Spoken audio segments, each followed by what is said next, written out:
Everyone, hope you all are doing good at your homes. I am Vasudha from अपनी पाठशाला और आज मैं आपको बताऊंगी कि डायलॉग राइटिंग में कौन कौन सी टिप्स और रूल्स होते हैं जो हमें फॉलो करने चाहिए ताकि हम अपनी डायलॉग राइटिंग को अट्रैक्टिव इम्पैक्टफुल बना सकें। तो डायलॉग बेसिकली होता क्या है? डायलॉग एक तरीके से कॉन्वर्जेसन होता है दो या दो से ज़्यादा लोगों के बीच में। इसको हम एक तरीके से कह सकते हैं कि हम किसी बुक को, प्ले को या फिल्म को फीचर कर सकते हैं। जैसे हम कोई ड्रामा करते हैं तो उसमें डायलॉग्स स्क्रिप्ट दिए जाते हैं, तो वो डायलॉग्स होती है जो भी किसी एक कैरेक्टर को बोलनी होती है। और इन अ सिंपल वर्ड्स हम कह सकते हैं कि कोई डिस्कशन होता है कुछ लोगों के बीच में, जहाँ पे वो लोग प्रॉब्लम वगैरह को सॉल्व कर रहे होते हैं या किसी चीज़ पे डिस्कस कर रहे होते हैं। अब क्या टिप्स होनी चाहिए, क्या रूल्स होने चाहिए जिनको हम फॉलो करके अपनी डायलॉग राइटिंग को रियलिस्टिक बना सकें?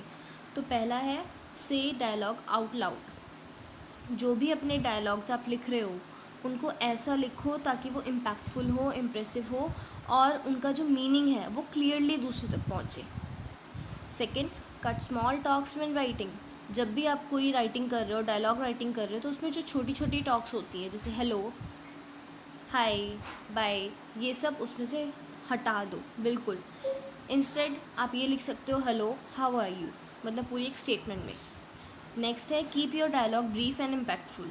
अपना डायलॉग जो भी लिख रहे हो आप, ना तो वो ज़्यादा बड़ा हो ना ही वो बिल्कुल छोटा हो, ब्रीफ में हो लेकिन वो बहुत इम्पैक्टफुल हो ताकि दूसरे तक उसकी मीनिंग क्लियर हो जाए। नेक्स्ट है give each character a unique voice. जो भी कैरेक्टर आप अपने डायलॉग राइटिंग में यूज़ कर रहे हो उसकी एक यूनिक वॉइस होनी चाहिए, मतलब उसका एक यूनिक कैरेक्टर होना चाहिए। Next, be consistent with characters voice. जो भी आप कैरेक्टर यूज़ कर रहे हैं उसकी जो वॉइस है वो स्टार्टिंग टू एंड कॉन्सिस्टेंट होनी चाहिए, कॉन्टीन्यूस होनी चाहिए। ये नहीं होना चाहिए कि आप स्टार्टिंग में तो उसको डिसेंट बता रहे हो और लास्ट में थोड़ा सा जाके वो रूड होता जा रहा है। नहीं, that should be consistent from starting to ending. Next is show who your character is. जो आप डायलॉग्स लिख रहे हो उनके थ्रू आपके कैरेक्टर के बारे में पता चलना चाहिए कि वो क्या है। अब है कुछ रूल्स जो आपको फॉलो करने चाहिए। पहला, कोई भी आप जब आप कुछ लिख रहे हो, डायलॉग राइटिंग लिख रहे हो, तो हर स्पीकर के लिए एक नया पैराग्राफ देना होगा। दूसरा, जो भी आप पंचुएशंस करोगे वो प्रॉपरली होनी चाहिए। कोई चीज़ कोटेशन मार्क के बाहर या कॉमा के अंदर ऐसे आगे पीछे नहीं होना चाहिए। Third, use single coating when one is coating someone.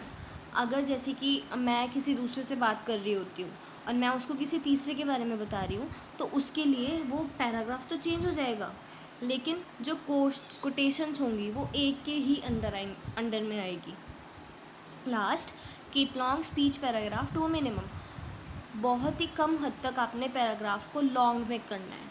अपनी जो पैराग्राफ स्पीच है, जो भी डायलॉग लिखोगे वो ज़्यादा बड़ा नहीं होना चाहिए बल्कि छोटा ही होना चाहिए। Next is proper dialogue punctuations. वही चीज़ जो मैंने आपको बताई कि जब भी आप कोई डायलॉग लिखोगे तो पंचुएशन मार्क का आपने ध्यान रखना है। जब भी आप कोई स्टेटमेंट लिखोगे जैसे she said, how are you, तो इस चीज़ को आपने अलग अलग करना है। शी सेड आपका डायलॉग टैग है, फिर आएगा comma, then quotation mark, how are you, question mark, quotation mark closed, apostrophe close. ठीक है, मतलब आपने जो आपका डायलॉग है और जो आपका डायलॉग टैग है दोनों चीज़ को डिवाइड कर देना। ये थोड़ा कॉम्प्लिकेटेड है पर इसको जब आप मतलब ईज़िली प्रैक्टिस करते हो तो बहुत ईजी हो जाता है।